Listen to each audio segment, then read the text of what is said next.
Good morning, everybody. Welcome to today's Reading the Red this Wednesday morning. And it's cold, a bit misty, but it's not raining.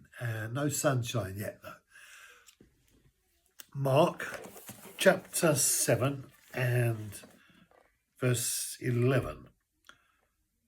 Jesus continuing, "But you say, if a person says to his father or his mother, whatever I have that would help you is korban, that is given to God."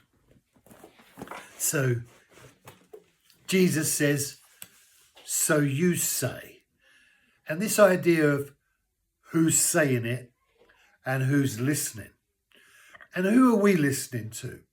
We go through life listening to our mum, our dad, perhaps, brothers and sisters, teachers, authority, law, instruction, bosses, TVs, newspapers. We're listening and taking in information all of the time, every day.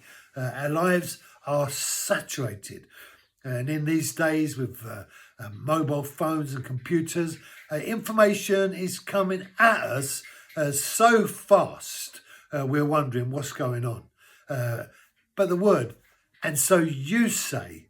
So Jesus said that God had said something to Moses and he'd given it, but now you say, and I asked the question once in the sermon, who are you listening to?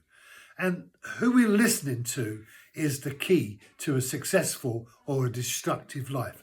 Many of us have made decisions in life because we've based it upon what other people have said, only to find it's led us into a very dark place, believed lies about ourselves and others. But you say, if a person says to his father or his mother, whatever I have that would help you is korban. So this idea of korban, it means that you have promised or set aside something that you would have normally given to someone, but now because you've given it to God, it's not for them anymore. It belongs to God.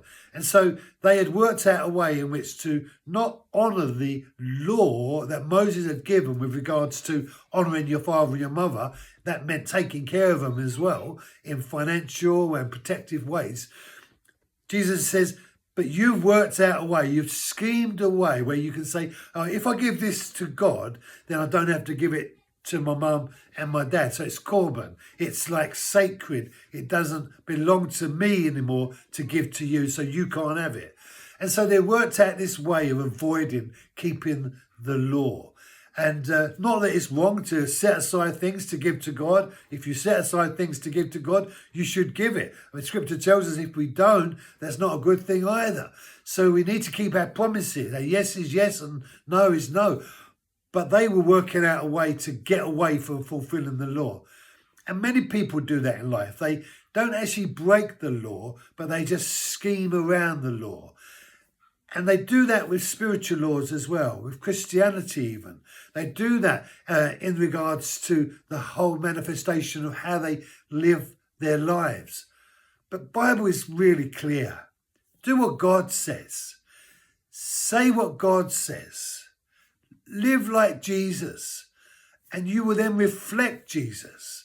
Brothers and sisters, don't be a schemer that avoids doing what is right, because right is right and wrong is wrong. Thank you for joining me. Be blessed. Have a great day, and I'll see you tomorrow.